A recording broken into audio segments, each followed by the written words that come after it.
Today we're going to kind of continue on the same idea as yesterday. We're working with the difference of squares. And this is the difference of two squared terms, but this time some of our answers are going to have quadratic and cubic factors. And so that means that when we get done, there may be some squares or cube terms left in the end. So now, let's look at the first problem. 81x to the fourth minus 1. So, is there a term that can divide into both evenly? The answer is no. So let's go on to the next step. Take my first term, and I'm going to take the square root of 81x to the fourth. Okay, so what I'm asking myself is, what number times itself is going to get me 81x to the fourth? So 9 times 9 gets me the 81, and x squared times x squared gives me the x to the fourth. And then I'm going to take the square root of 1, which is 1. So I'm going to go down to my two factors.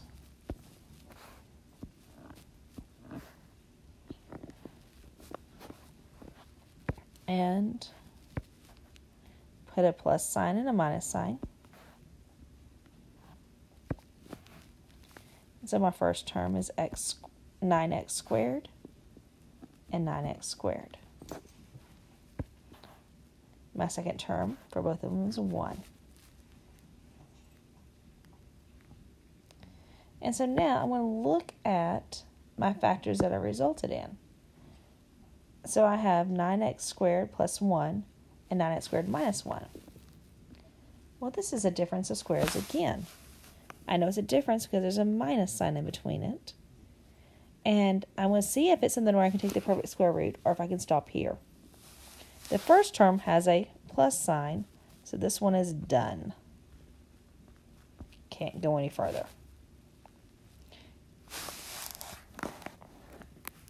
Now, since we have a second one has a squared term in it, I'm going to look to see, is the first number, can I take the square root of 9x squared? And the answer is 3x. Because 3x times 3x gives me that 9x squared. Can I take the square root of 1? And the answer is 1. And so I'm going to factor that second one over again. So I want to factor the one that I have underlined. The other one just comes down just like it is. 9x squared plus 1. So I'm going to see if I can come up with two parentheses to split from that one that's underlined in orange. So, the 3x is what I came up with for the first terms. I'm going to put a plus and a minus sign again. And on the second term in each one is going to be a 1 from the 1 that we came up with when we took the square root. Now, do I have any squared terms? Well, only this one, and it has a plus sign separating. And so I am done.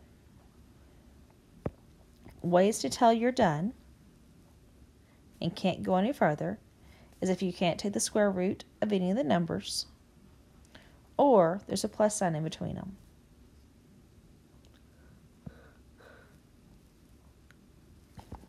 Let's do one more. So first thing is I want to look and see, is there anything that I can bring out of both terms before I start trying to factor it into the two parentheses? Well, they both have x's and they both have y's. So I have an x that can come out of both and a y cubed they can come out of both, just like we did on Monday. And so now let's write what's left behind. So in the first term, the 4 is divided by 1. I'm bringing out 1x, so that leaves 6 behind. And I'm bringing out 3 y's, so that leaves no y's behind. And on the second one, 100, and I brought out one of the x's, so that x is gone. And I'm bringing out 3 y's, and so those y's are gone.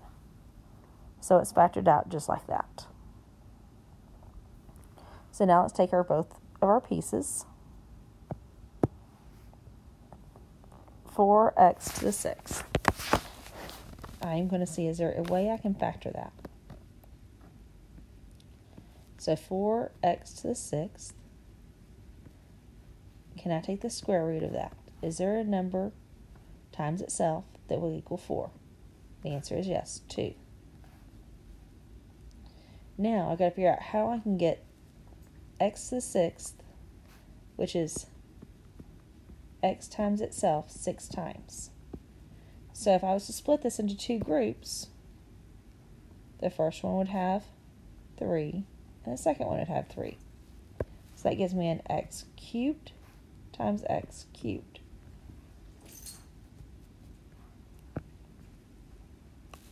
So let's now take the 100. Can I take the square root of 100? And the answer is 10. So now I'm going to break that factor into 2 parts. First, I bring down what I've already done, x, y cubed. Then I set up my 2 parenthesis sets. One's going to have a plus sign, and one's going to have a minus sign. Then I take my first term, and that was 2x cubed when we took the square root, and 2x cubed. Then I take what I took the square root of the last term, and that was 100 square rooted, which was 10. Now I look at what I have left, and neither one have perfect squares. And so I am done.